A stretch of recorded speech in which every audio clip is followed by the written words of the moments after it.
Eh bien, bienvenue, chers auditeurs, pour Espoir Média Internet, Espoir Média Radio. C'est un réel plaisir de se retrouver pour cette nouvelle leçon 3DS.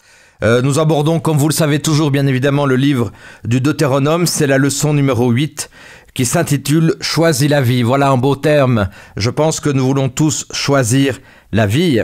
Nous sommes très heureux puisque nous avions eu l'occasion d'être avec Suzanne et Samuel il y a de cela 15 jours. Ils sont là à nouveau avec nous. Merci beaucoup de votre présence et de votre engagement. C'est un réel privilège de pouvoir être ensemble. Est-ce que Suzanne, tu serais d'accord de nous unir par une prière? Oui. Seigneur notre Dieu, merci de la liberté que nous avons de nous plonger dans ta parole à chaque fois que nous en avons envie. Et donne-nous justement toujours plus envie de creuser, de comprendre ces paroles de vie que tu nous as laissées, qu'elles nous nourrissent, qu'elles grandissent en nous et qu'elles portent des fruits dans nos vies. Au nom de Jésus. Amen. Amen. Amen. Suzanne, tu dirais un petit mot de présentation? Alors, j'habite dans la région de Morges, un petit village qui s'appelle Apple. Je suis traductrice indépendante, rédactrice aussi à mes heures, mais surtout traductrice, entre autres pour l'industrie horlogère. Et par ailleurs, je suis membre de l'église de Gland, La Linière, où on a l'occasion de participer à pas mal d'activités d'église, et y compris l'école du sabbat. Et donc, je suis toujours passionnée par l'étude, et c'est pour ça que je suis là avec vous aujourd'hui. Ça fait plaisir, ça fait plaisir. Samuel. Alors, Samuel Cugnin, portugais d'origine, pasteur en Suisse romande, particulièrement dans la région de Neuchâtel et un peu dans la région de Lausanne. Je suis marié avec un fils, Diego, et mon épouse Isabelle. Et je suis passionné dans l'enseignement, c'est la chose que j'apprécie le plus dans le ministère. Donc bien sûr, quand on aime l'enseignement, on aime aussi l'école du sabbat, parce que oui, là on est dans la situation qu'on est en train d'enseigner, mais quand on est aussi en tant que participant, on apprend aussi beaucoup de choses. Et j'espère apprendre aussi pas mal de choses ici dans cette émission. Super, ben on se réjouit en tout cas de pouvoir œuvrer ensemble. Samuel, tu fais des émissions, tu animes des émissions régulièrement chaque lundi, tu peux nous dire un mot? Alors, sur ma chaîne sur Internet, YouTube, je précise. Oui, chaîne YouTube, Shift FR. J'ai plusieurs types de vidéos, donc des vidéos d'études bibliques, aussi des pensées du jour, des prédications, des podcasts. Donc, il y a un peu de tout. Et voilà, c'est quelque chose qui me passionne. Donc, si les personnes qui regardent ça sont intéressées, voilà, allez chercher, voir qu'est-ce que c'est. Si des fois vous avez peur que ça dure trop longtemps, il y a Post-it. Exactement. Qui dure 2 minutes, c'est ça? Oui. D'accord, alors Shift FR. Chers auditeurs, vous pouvez regarder cette émission et puis je profite de l'occasion, bien évidemment, pour faire un peu de pub pour l'émission 3DS. Donc, abonnez-vous. Vous êtes toujours aussi nombreux à nous suivre. Donc, n'hésitez pas à vous abonner si ce n'est pas déjà fait. Alors, Suzanne, quand tu as un choix important à faire, est-ce que tu es plutôt du genre à foncer ou à prendre beaucoup de temps pour réfléchir avant de choisir? Moi, c'est clair, c'est plutôt foncer. Foncer. Des fois, je regrette après, mais ouais. Oui. T'es un peu comme l'apôtre Pierre. Je pense, oui. Je me reconnais pas mal là-dedans. Très bien. Et toi, Samuel? Je suis beaucoup plus à réfléchir. D'accord. Et je regrette aussi, des fois. Ah, voilà. Dans les deux cas, il y a toujours des choses... Exactement. Ça veut dire que vous seriez très complémentaires, les deux, en fait. C'est vrai. Ou alors, on n'allait pas se comprendre. On ne sait jamais, oui. Samuel, pourquoi le Deutéronome, on le sait, on l'a déjà vu les dernières fois, donc je ne vais pas chaque fois répéter ça, mais pourquoi est-ce que le Deutéronome, une seconde loi, est-ce que une loi ne devait pas suffire? Faut tout le temps répéter inlassablement les mêmes choses? Alors, visiblement, non. Et si je te pose une question par rapport à ton ministère, c'est est-ce que quand tu prêches un texte, tu ne le prêches plus? Alors, on va le reprêcher, mais peut-être d'une manière différente. Hein? Exactement, parce qu'on a découvert des nouvelles choses, on a une approche différente, mais peut-être une approche différente, il peut toucher des personnes différentes. Moi, je trouve qu'il y a une stratégie, clairement, au niveau de la Bible, avec la répétition. Donc, on a la répétition dans le Deutéronome, tu l'as cité dans un autre épisode, qui a aussi des répétitions dans les évangiles. Mais si tu prends aussi les prophètes dans l'Ancien Testament, il y a aussi beaucoup de choses qui reviennent, beaucoup de phrases qui reviennent. En fait, rien que ce verbe-là, l'idée de revenir au Seigneur, c'est souvent quelque chose qui est répété pas mal. Donc, je trouve qu'il y a une stratégie de Dieu qui est impressionnante et qui a quand même son but, quoi. Est-ce qu'on pourrait dire, Suzanne, que c'est une sorte de renouvellement d'alliance aussi? Pour pas juste répéter ou faire une photocopie de quelque chose, mais que c'est aussi un renouvellement de l'alliance? Oui, je pense que là aussi, dans un groupe d'études, ce sabbat passé, on a évoqué la notion de la poésie hébraïque et qu'on voit beaucoup dans les psaumes et à d'autres endroits, où le fait de redire une même pensée d'une manière légèrement différente ou vue d'un autre angle, ce genre de répétition-là qui renouvelle aussi, comme avec les traductions de la Bible, de pouvoir lire un même texte dans plusieurs traductions est souvent très enrichissant parce que ça nous offre une perspective qu'on n'a pas forcément tout de suite. Et donc la répétition n'est pas forcément du mot à mot. C'est les mêmes vérités, les mêmes enseignements. Mais expliqués un peu différemment. Voilà, et qui peuvent toucher des fois d'autres personnes d'autres manières. Alors je rappelle juste, chers auditeurs, chers amis, que nous avons en gros, mais assez rapidement je vais le faire, en résumé, les chapitres 1 à 4 du livre du Deutéronome, c'est une introduction au livre. Les chapitres 5 à 26, qui est un gros bloc, plus d'une vingtaine de chapitres, c'est les 10 commandements et codes de loi. Après, on a 3 chapitres, 27 à 30, c'est un renouvellement de bénédictions, c'est pour ça que je posais la question aussi, qui suivent l'obéissance, et celle des malédictions qui suivent la désobéissance. Chapitre 31 à 34, transmission de la loi de Dieu aux Lévites, cantique de Moïse. Voilà des éléments intéressants que nous retrouvons semaine après semaine. J'ai découvert quelque chose puisqu'on lit la parole, mais il y a aussi des commentaires qu'on peut lire et comprendre. C'est que le terme de loi est souvent trompeur. Le texte original utilise le mot Torah. Le mot Torah vient du verbe yara, peut-être que je exprime un peu mal, mais ça vient du verbe yara qui désignait à l'origine un mouvement effectué avec le bras, lancer une pierre, tirer une flèche. Alors, toi Samuel qui enseigne aussi les études bibliques par Internet et tout ça, ça fait un peu bizarre de voir que l'origine du mot Torah, c'est un peu comme avoir un bon bras et puis lancer une pierre et tirer une flèche. Alors, ouais, pas bizarre, je dirais. Le Seigneur, il veut qu'on prenne une direction. Voilà. Et il nous montre quelle est cette direction à travers un enseignement. Donc, la Torah, c'est en fait ça. Si on n'avait rien que la Torah, on saurait déjà beaucoup de choses pour notre vie spirituelle. On saurait d'où on vient. Et on saurait aussi qu'est-ce que le Seigneur attend de nous pour qu'on puisse être heureux sur terre. Donc, moi, je pense que cette idée de tracer une direction, c'est quelque chose de tellement pertinent parce que des fois, peu importe l'âge qu'on a, on ne sait pas exactement quelle est la direction de notre vie. Et le Seigneur, il sait que des fois, on arrive des moments où on ne sait pas exactement quelle est la bonne direction, qu'on doit choisir. Et là, il nous laisse déjà un enseignement qui nous propose une direction. Et on le verra certainement dans cette étude, mais cette direction, c'est une direction vers la vie. Et c'est quelque chose qu'on aimerait tous d'avoir la vraie vie dans notre cheminement. On pourrait se dire, dans le fond, c'est un peu comme ce bateau qui est un gouvernail. On a beau avoir une coque, on a beau avoir plein de choses, la voile et tout ça, mais s'il n'y a pas ce gouvernail, c'est compliqué. Il va pas aller dans la bonne direction aussi. Exactement. Mais je compléterai en disant que c'est quand même un enseignement, une direction qui nous est proposée. Oui, bien sûr. C'est-à-dire, c'est comme si le gouvernail était encore levé et on l'a pas encore mis dans l'eau. La décision d'accepter cette direction, c'est le moment qu'on le met dans l'eau et là, on prenne la direction de Dieu. Alors, ça donne comme sens dérivé indiquer une direction, montrer le chemin, enseigner, conseiller. Alors, Suzanne, la Torah, c'est tout ça? Montrer le chemin, enseigner, conseiller.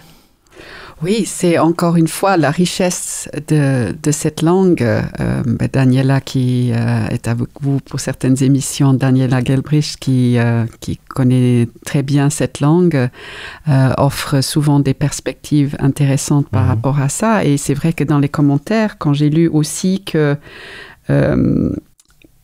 qu'il y avait cette notion de fenêtre même par rapport à la Torah.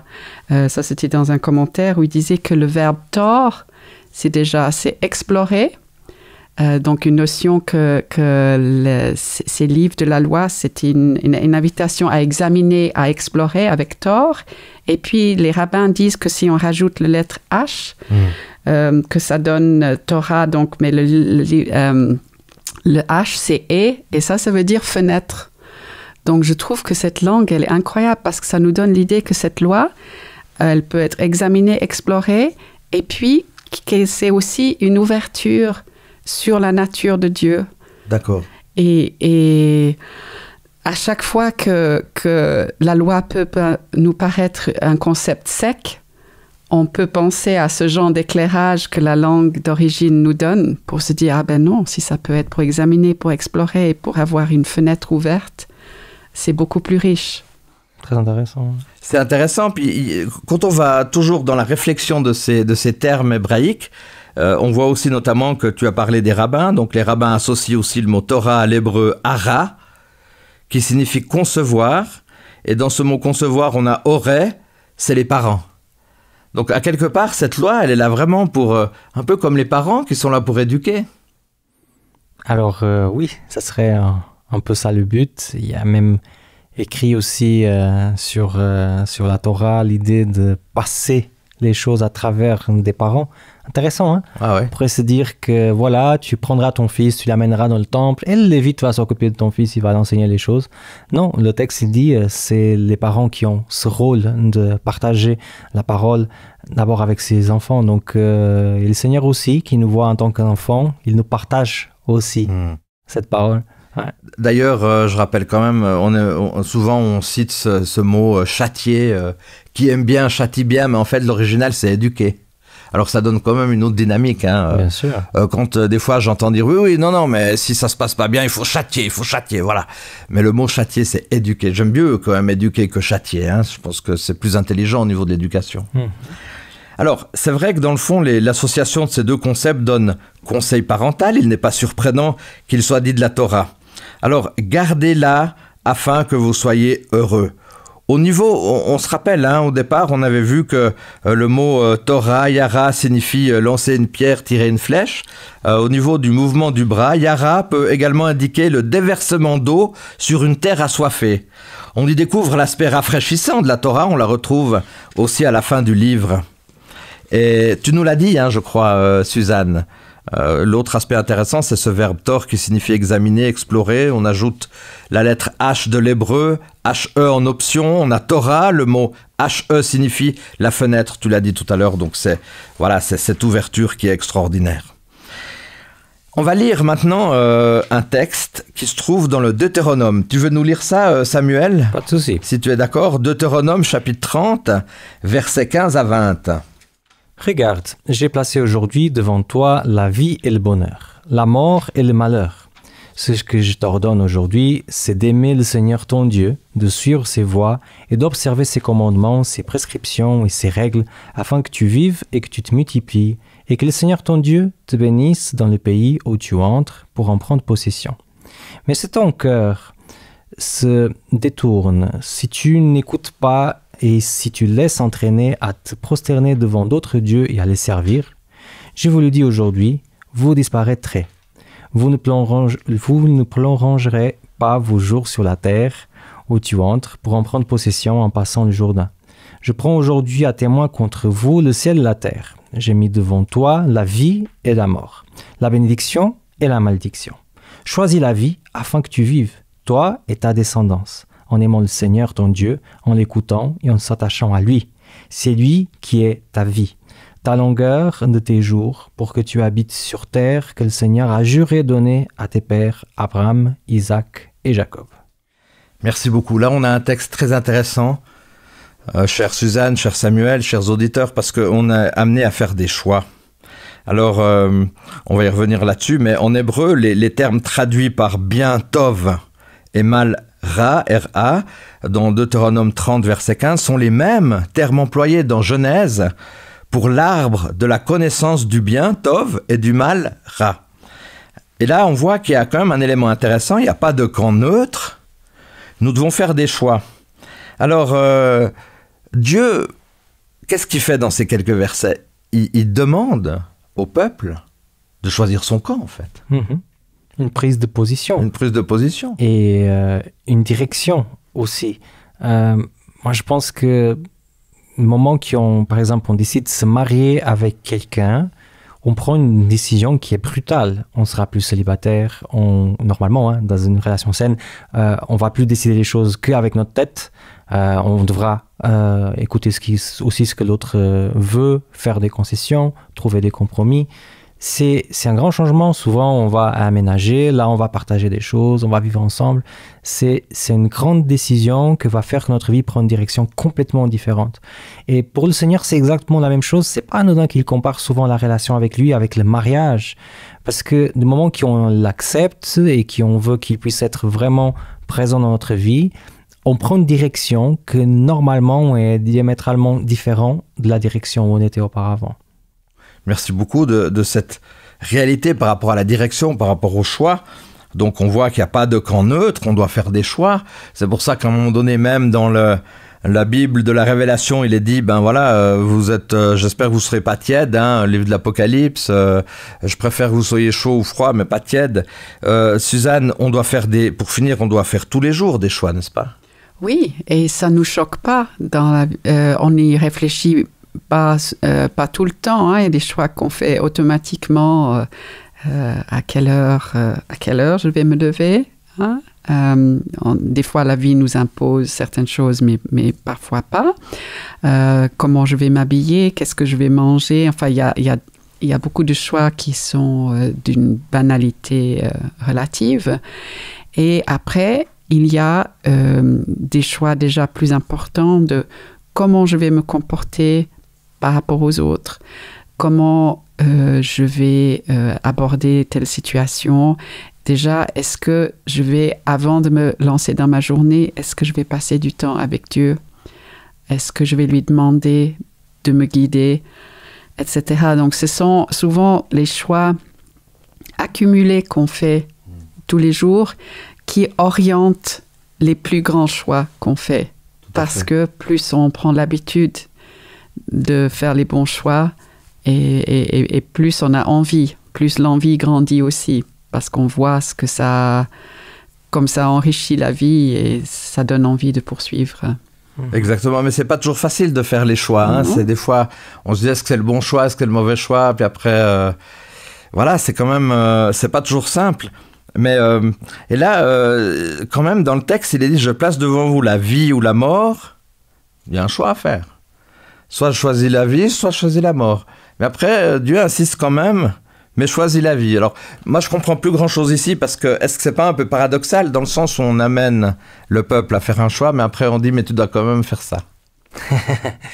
Oui, parce que Dieu, il est notre papa. Oui, donc il nous aime tellement. Exactement.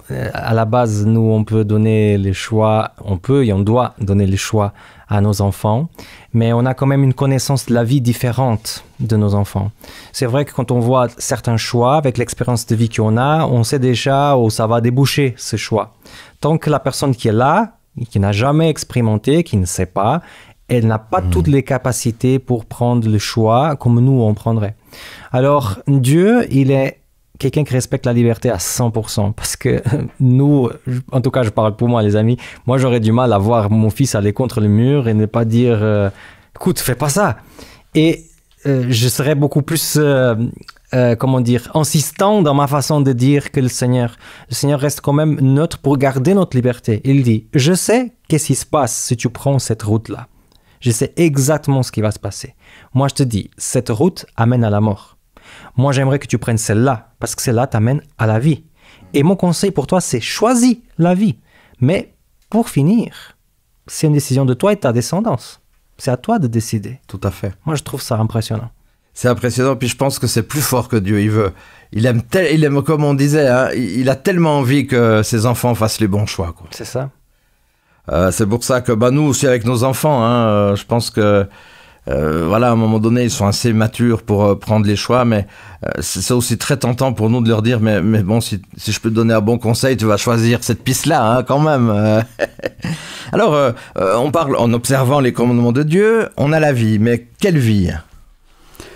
La vie en abondance, parce que Dieu, il ne fait pas dans la demi-mesure. Le genre de vie que Dieu propose, justement, vous entendez parfois des gens qui disent « Oh, mais une vie de chrétien, c'est surtout du renoncement, c'est renoncer à ci, renoncer à ça. » Et donc, ils imaginent quelque chose d'étriqué, de chiche, de pas palpitant, d'ennuyeux. Et ça, c'est vraiment à nous aussi de voir si est-ce qu'on est en train de vivre cette vie en abondance que Dieu nous offre pour que ça fasse envie, que les gens ne nous connaissent pas pour ce que nous ne faisons pas ou pour ce que nous ne vivons pas, mais vraiment pour quelque chose qu'on dégage qui fasse envie de cette vie en abondance, ce fameux Tov et tout le reste que Dieu veut nous offrir, des choses qui sont très bonnes.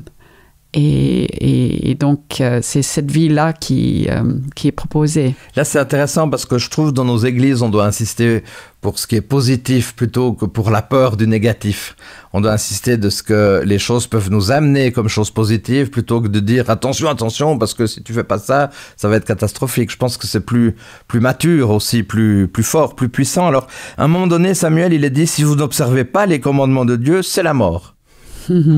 Donc, ok, je vais pas observer les commandements, puis je vais être rasé par terre. Alors, Dieu, il est pragmatique, dans le sens qu'il sait exactement les conséquences des choses.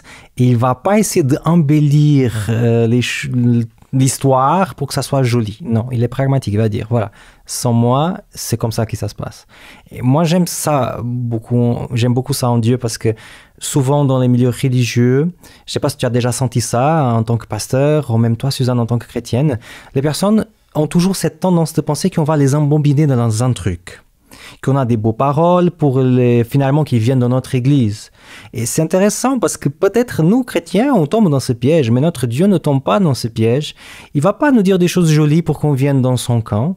Il va nous dire les choses de façon réelle, claire, vraie, pour qu'on puisse avoir tous les éléments pour décider. Et il espère qu'on décide pour lui, bien sûr. Et il n'est pas sans sentiment. Notre Dieu, il a des sentiments. Il souffre pour nous. Il veut qu'on aille aussi dans son camp. Mais sa fonction, c'est pas essayer de nous convaincre ou de nous manipuler. C'est de nous donner le cadre. Et là, de façon très claire, il donne le cadre sans essayer d'embellir les choses, ni un côté ni l'autre, si jamais.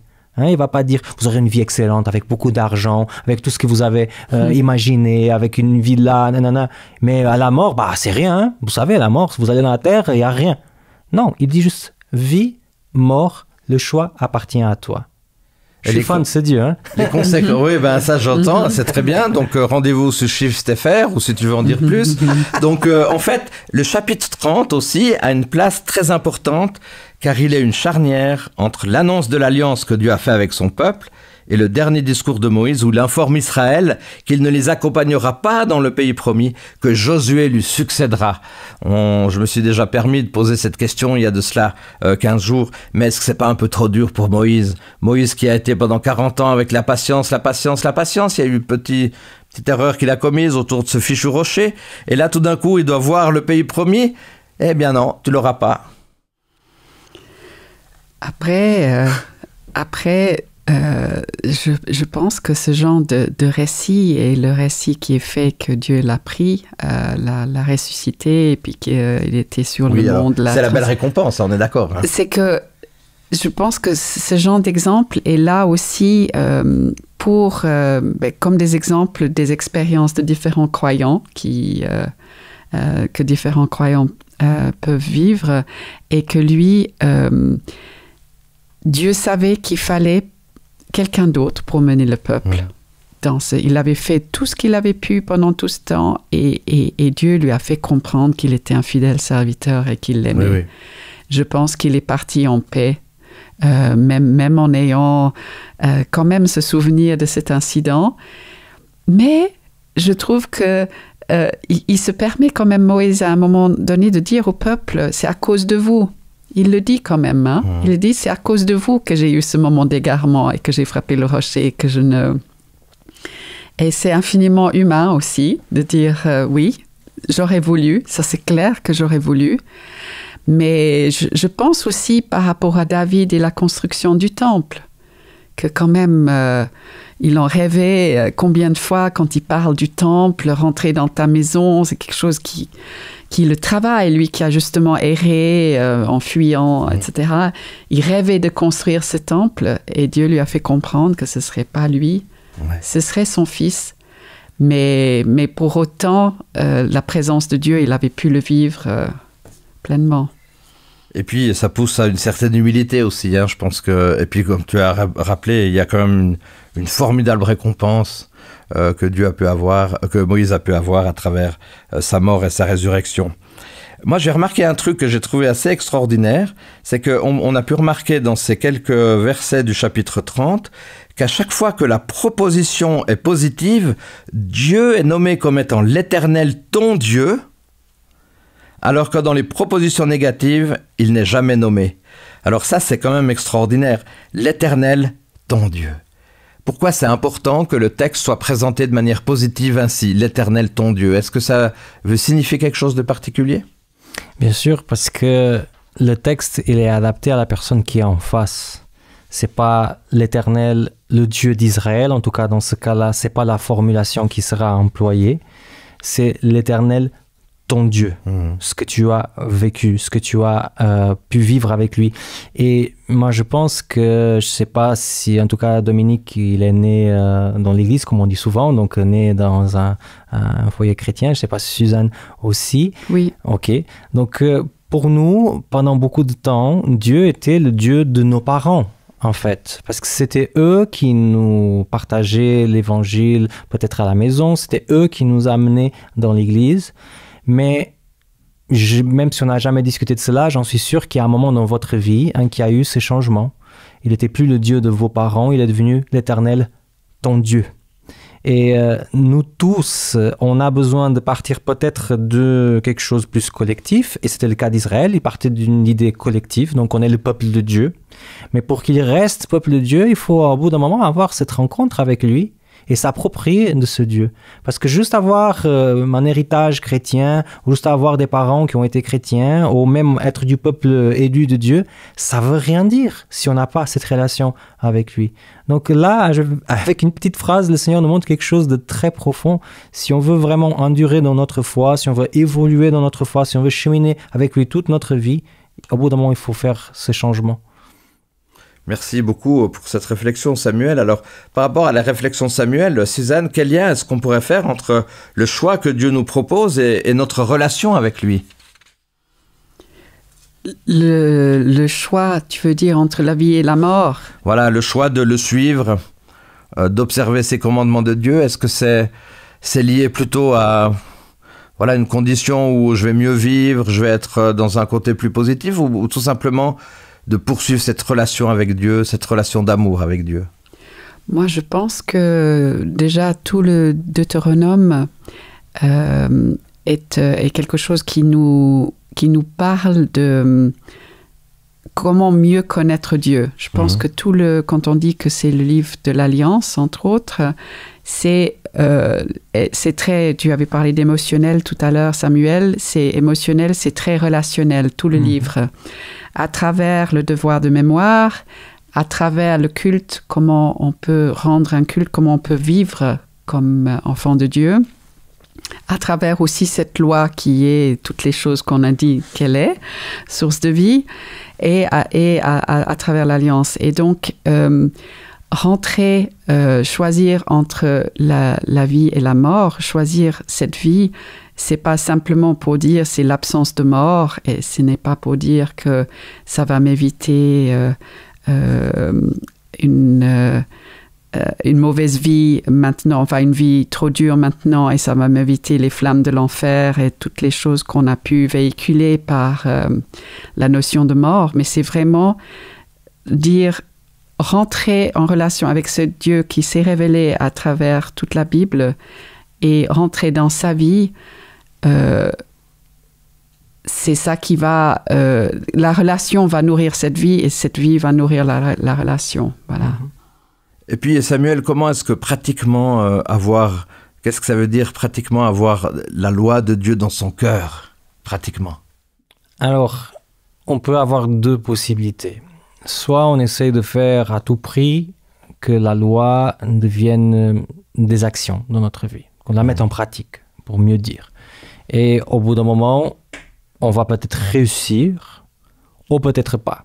Si un jour on est un peu distrait, ah mince, j'ai à nouveau mis les pieds là où il fallait pas. Ou alors, moi je pense qu'il y a une chose différente qu'on pourrait faire, c'est en fait d'essayer d'approcher le Seigneur de notre cœur, essayer de le mettre à l'ordre du jour plus dans ma vie, essayer de l'aimer en fait, et tout le reste va suivre. Mon épouse n'a jamais eu besoin de me dire « Bon Samuel, maintenant on est mariés, il faut que tu arrêtes de courir d'après d'autres filles, parce que là tu as trouvé une. » Cette discussion n'a jamais eu lieu parce qu'il n'y a pas eu besoin. Parce qu'à partir du moment que je l'aime, je ne vais pas faire ces choses-là. Elle n'a pas eu besoin de m'expliquer beaucoup de choses qui est juste normal quand on aime quelqu'un. Donc, le Seigneur, à bout d'un moment, il a dû faire ce travail de nous expliquer parce que l'amour n'était plus là. Le peuple d'Israël, clairement, avait mis l'amour dans d'autres choses. On voit ça avec le veau d'or. Ils avaient l'amour dans ça, pas en Dieu. Donc, Dieu va dire, OK, je vais vous expliquer qu'est-ce que c'est l'amour. Quand on aime une personne, on ne fait pas ça, on ne fait pas ça, on ne fait pas ça. Ah, tiens, je ne savais pas. Mais le but du Seigneur, c'est justement qu'on arrive à un moment de notre vie, que notre relation de proximité avec lui est tellement forte, on est tellement amis, on est tellement amoureux l'un de l'autre, qu'on n'a pas besoin de dire « Ah, mais comment je peux respecter cette loi, ceci ?» Non, ça vient juste naturellement. Ça vient naturel, c'est quelque chose qui vient naturellement. Après, est-ce qu'au début, on devrait peut-être faire comme le peuple d'Israël? Regarder ses lois, comprendre qu'est-ce que c'est l'amour de Dieu? Peut-être. Mais si on reste en ça, j'ai peur qu'on ne va jamais avoir cette proximité avec le Seigneur, cette relation qui finalement est le plus grand cadeau que le Seigneur nous a donné. Juste si je peux rajouter quelque chose qui m'avait frappé, juste avant ce passage « Choisir la vie », c'est les quelques versets qui viennent avant qui vont tout à fait dans ce sens où on nous dit que la parole de Dieu est toute proche, parce que c'est marqué c'est pas au-dessus de tes forces ni hors de ta portée. C'est pas de l'autre côté de la mer, je résume. Hein. C'est cette parole, au contraire, est tout près de toi, dans ta bouche et dans ton cœur. Donc, quand tu as parlé de proximité, voilà, ça m'a tout de suite fait penser à ça, qui vient juste avant. Donc, avant de parler de ce choix, on voit que c'est le choix de la proximité. On en parle tellement maintenant, actuellement, on dit qu'on devrait se nourrir avec des aliments de proximité. Qu'on devrait aussi, même pour s'habiller, enfin là, on devrait choisir le plus possible. Et bien là, Dieu, il nous propose une nourriture de proximité avec sa parole. Et forcément, puisque Jésus, c'est la parole, proximité avec Jésus. Donc, avant d'offrir le choix, il dit quel est ce choix et que ce n'est pas quelque chose qui est à l'autre côté de la mer ou en haut du ciel. Très intéressant. Hein? Voilà. Ah oui, ça c'est très pertinent. Merci beaucoup pour ces réflexions. Alors, à un moment donné, j'aimerais reprendre juste rapidement le texte de Matthieu 7, versets 24 à 27, qui nous dit ceci. « C'est pourquoi celui qui écoute ce que je dis, qui l'applique, ressemble à un homme sensé qui a bâti sa maison sur le roc.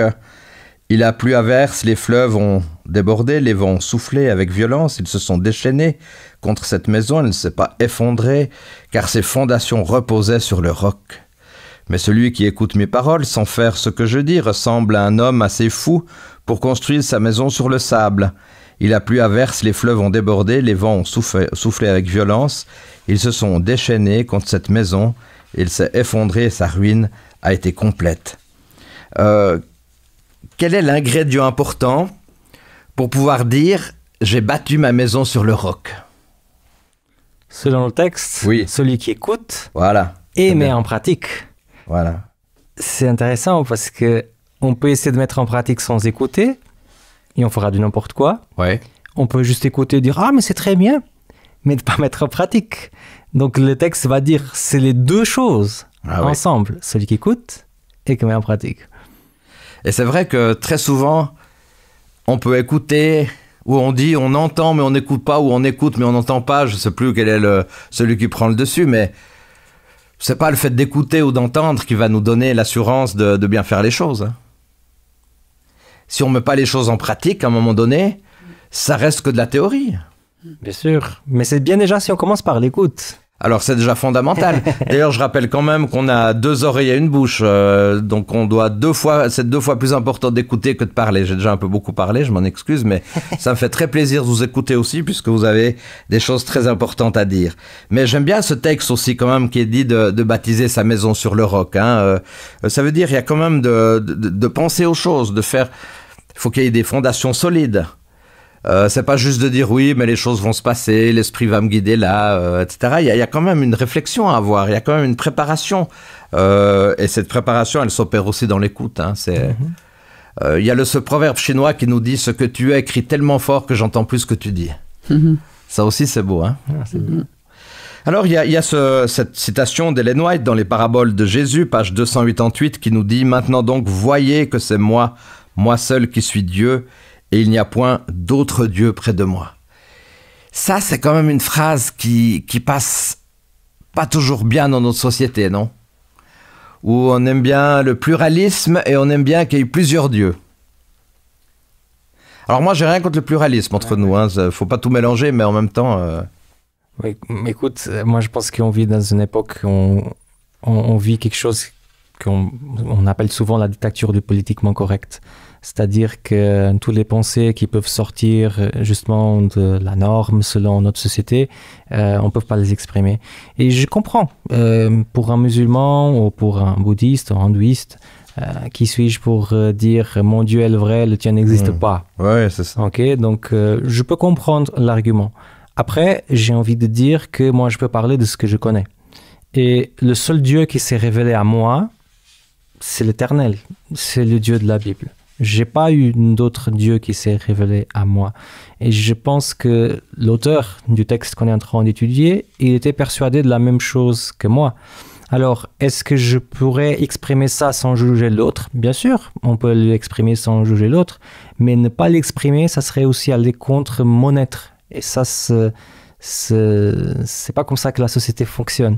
Donc, j'aurais pas peur de dire que voilà, moi j'ai trouvé un seul Dieu, je crois qu'il existe un seul Dieu, et j'essaierai de dire de façon que ma pensée, ma croyance ne soit pas une agression à la personne qui se trouve à côté de moi. D'ailleurs, dans la Bible, il dit il n'y a aucun autre salut en une seule personne, il y a un seul médiateur. Ça ne veut pas dire qu'on dénigre toutes les autres personnes, mais en même temps, il y a quand même ce Dieu qui a envoyé son Fils, la mort, la résurrection, et c'est des aspects quand même très très importants.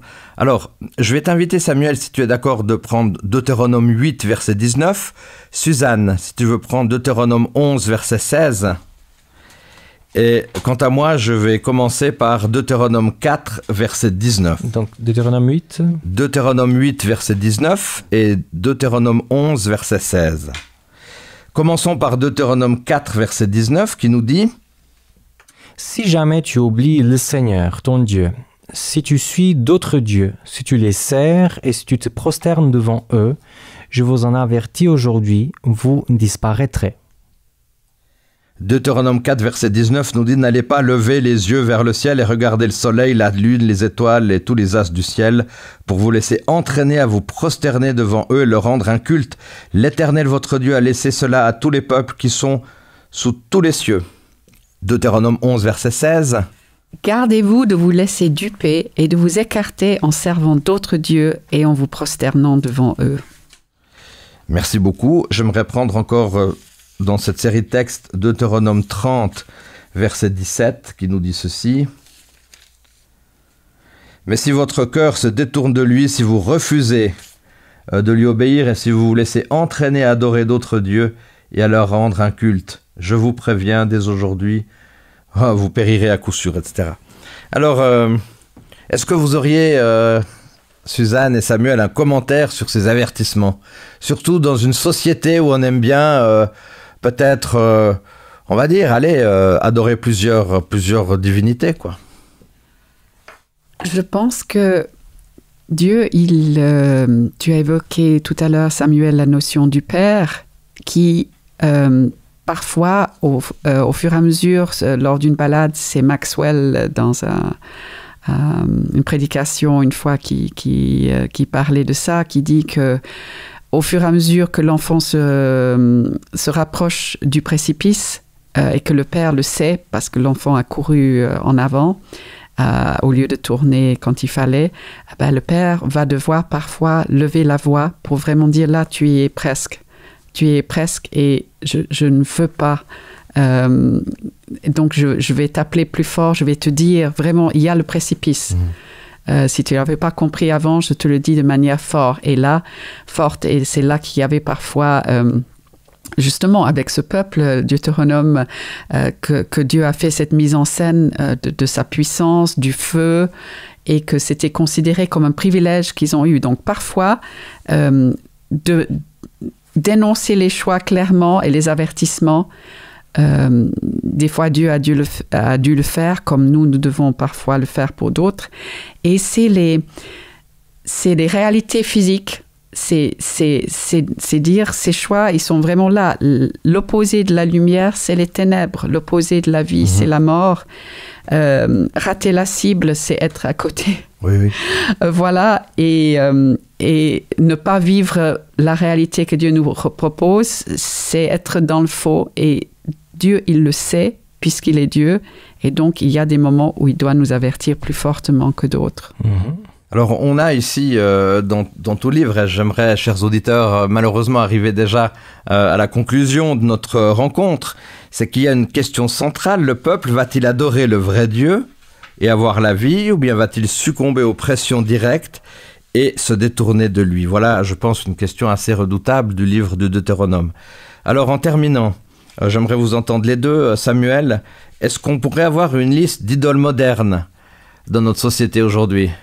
Alors, moi, je pense qu'on pourrait faire une grande liste avec des idoles modernes, mais pour finir, c'est juste les représentations de la même chose. Souvent, les idoles, c'est moi. C'est le soi. C'est-à-dire, c'est pas anodin que quand on regarde par exemple, dans un autre épisode, Suzanne, tu avais cité les dieux grecs, faits à l'image de nous.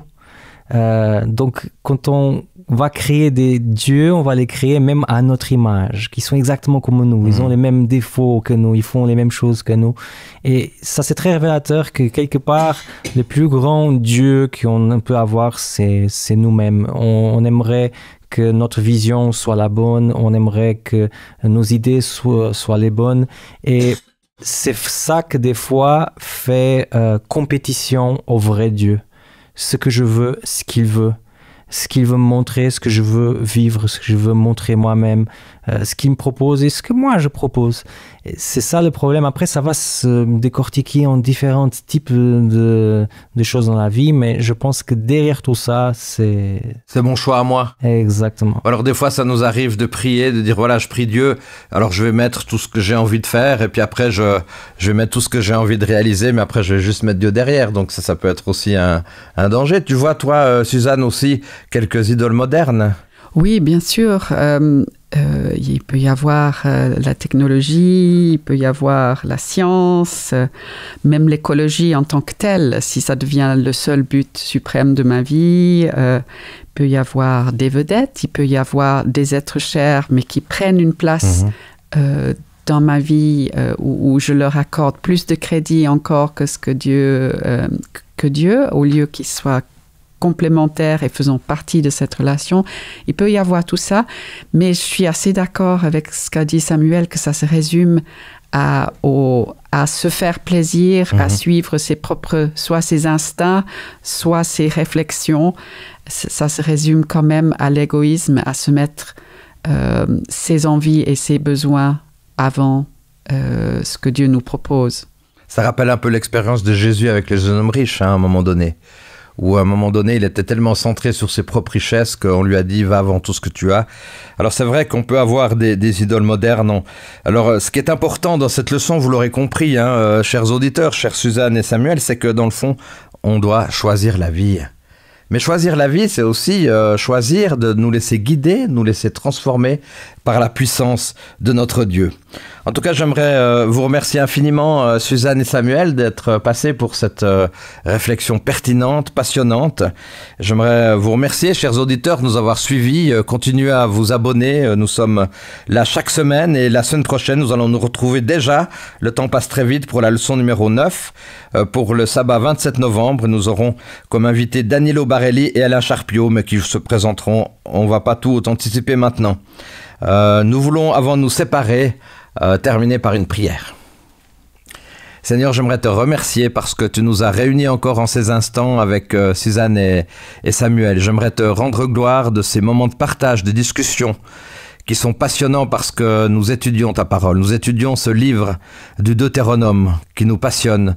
Nous découvrons une nouvelle fois que toi, notre Dieu créateur, tu as eu tellement d'amour pour ton peuple et tu as tellement d'amour pour chacune et chacun d'entre nous. Seigneur, que nous puissions aussi d'abord choisir une vie physique, bien évidemment, mais aussi une vie spirituelle. L'idée, c'est aussi de choisir la vie spirituelle, que nous puissions véritablement avancer avec toi et nous laisser guider en toi en toutes circonstances. Au nom de Jésus. Amen. Amen. Merci beaucoup. Merci, chers auditeurs, de nous avoir suivis. Rendez-vous la semaine prochaine pour une nouvelle étude sur le Deutéronome. Bye. Bon sabbat, merci.